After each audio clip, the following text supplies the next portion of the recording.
Hello, Linda from Sharmakaya on this Wednesday. A clear day, gloomy day, windy day, humid day. It's a day full of different weather conditions, and I think it goes well with the new moon that just installed itself.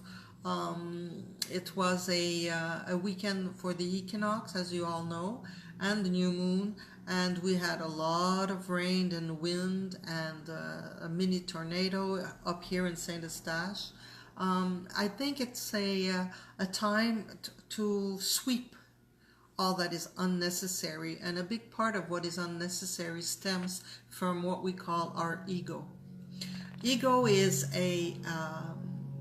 how would I say, it is an energy in itself that has a very positive use as well as a negative use.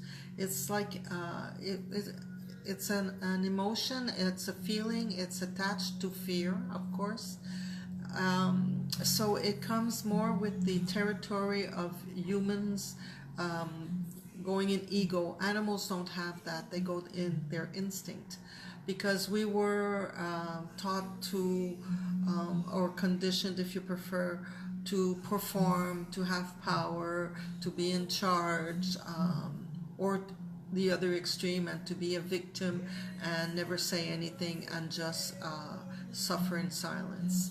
So it's like it's hard for human beings to find that middle ground, that balance, but it is very important to work on it, because the ego will motivate you, will help you get up in the morning, have some drive, some motivation, take care of yourself, improve your situation physically as well as mentally.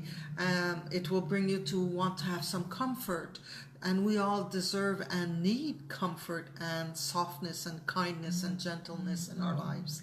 But when you take ego to the extreme, where it becomes a power trip, that's where it becomes dangerous, and you lose yourself. Then you fall into performance and into controlling everything. Also, you fall into having a lot of material stuff to show off, to impress. So you tend to forget who you really are.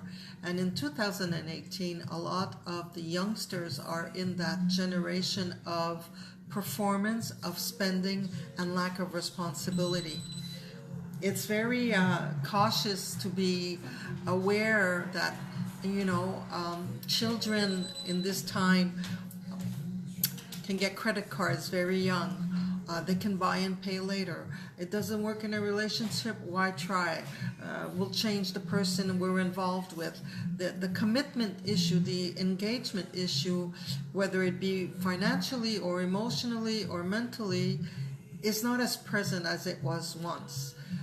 If we go back in the 1900s, it was too present. Because it got controlled by religion and by politics and different things. But now it's not present enough. Children need some kind of framework, not to be disciplined like in a military sense, but to be secured, to know that there's something they can fall on. There's a regime that they can adapt to. There's beliefs that are there for them to help them advance in their personal growth. I was talking with my grandson, who is 15 years old, and I said to him, "Do you know who you really are?" And he says, "No." And I said, "How come you don't know who you are? Where did you lose yourself? You need to think about that, because the way mommy sees you, the way Graham sees you, the way your boss sees you, your teachers see you, they all have different aspects, and you need to learn to be the same everywhere you are. You can wear different clothes, you can use different language. I mean, when you're at work, you're more polite, you're more subserved because you are not the boss. When you're at school, it's the same thing. You need to be very respectful, to have an open mind, to learn. With your family, respect is there. Respect is like a common ground thing everywhere. But you need to be be able to express yourself, and not according to what you think the person wants to hear.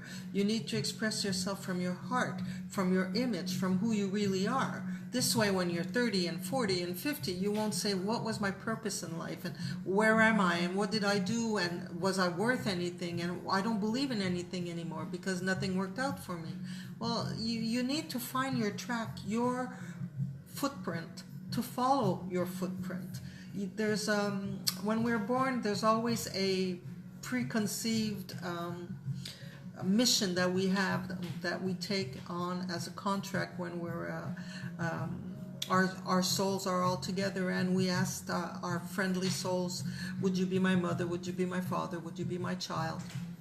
And it's always in the purpose of healing different sufferings that human beings have, like rejection, abandonment, humiliation, or betrayal, or judgment. These are the basic sufferings that people come to work on.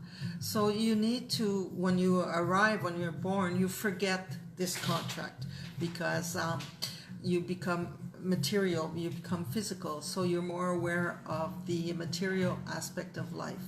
And the way to heal and the way to grow is to go back in contact with that part of your soul that knows the path you need to take. You may make mistakes, you might fall flat on your face. What's important is you get up, and you have people around you that will help you. Not do it for you, but help you. So that's why we need to frame our younger generations, to give them that security blanket that they need so much. So when we talk about the ego, that's part of the ego. When you want to be like everybody else, that's your ego.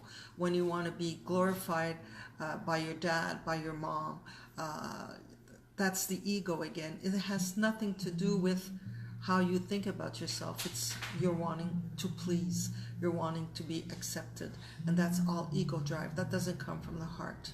And people will give you grades, will give you notes, but in a year they won't remember that you flunked math or that you passed math. What they will remember is if you were a kind, respectful person, or if you were, excuse my language, an asshole. And that's the way life is. So people need to be true to themselves, and then things will work out in a better way.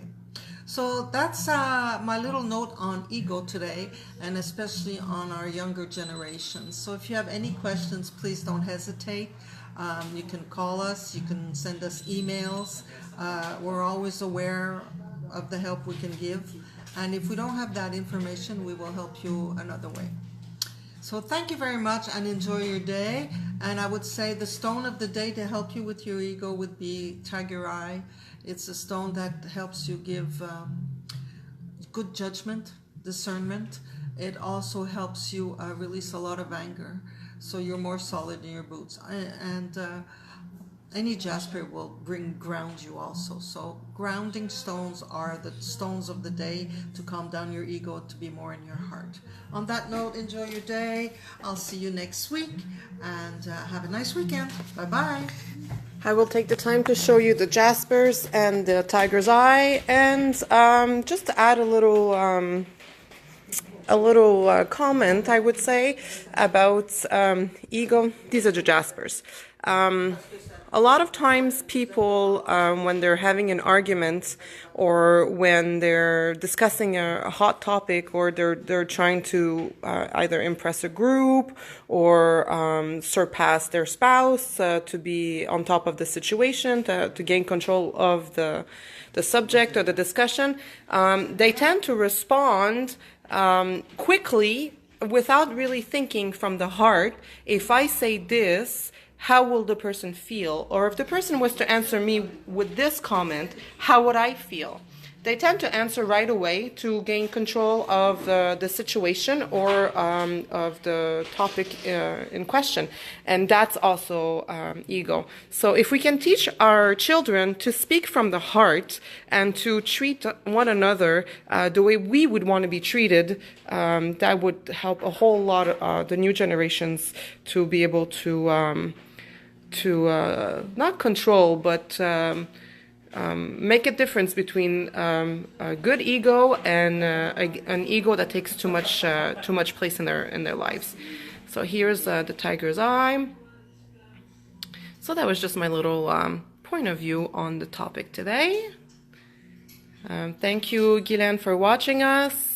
Wishing you a wonderful day as well.